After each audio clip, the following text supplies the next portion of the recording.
කොළඹ නාලන්දා විද්‍යාලයේ ප්‍රධාන ශිෂ්‍ය නායකයව සිටි සිසුවෙකු විද්‍යාලයේ ගුරුවරියන් තිදෙනෙකු සහ මිතුරෙකුගේ මව සමග පැවැත් වූ වීඩියෝ පට සමාජ මාධ්‍ය වෙත මුදා හැරීම සම්බන්ධ පරීක්ෂණවලදී මේ වන විට තොරතුරු කිහිපයක් අනාවරණය වී තිබෙනවා.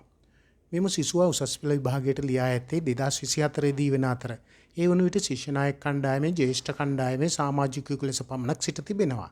සාමාන්‍යයෙන් නාලන්දා විද්‍යාලයේ මුලින්ම සහාය ශිෂ්‍ය නායකවරුන් ලෙස සාමාන්‍ය පෙළ විභාගයේ හමාර වී සිටින කණ්ඩායම් බඳවා ගන්න අතර ඒ අතරින් කොටසක් ජ්‍යෙෂ්ඨ කණ්ඩායමට බඳවා ගන්නේ උසස් පෙළට ලියන වසරේදී.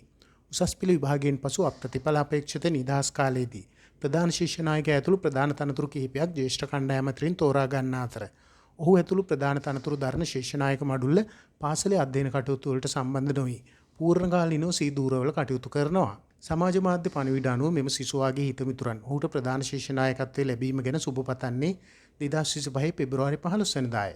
සිසුවාගේ කාන්දු වීඩියෝ පටිගත කිරීම අතරතුර ඔහුගේ ජංගම දුරකථනයේ දිස්වන නොටිෆිකේෂන් පණිවිඩ කිහිපයක්ද පටිගත වී ඇති අතර එම පණිවිඩයේ සඳහන් දිනය 2024 නොවැම්බර් 21 වෙනිදා. ඒ අනුව එම පටිගත වීම සිදුවන්නේ එදිනයි අනුමාන කරන්නට පුළුවන්.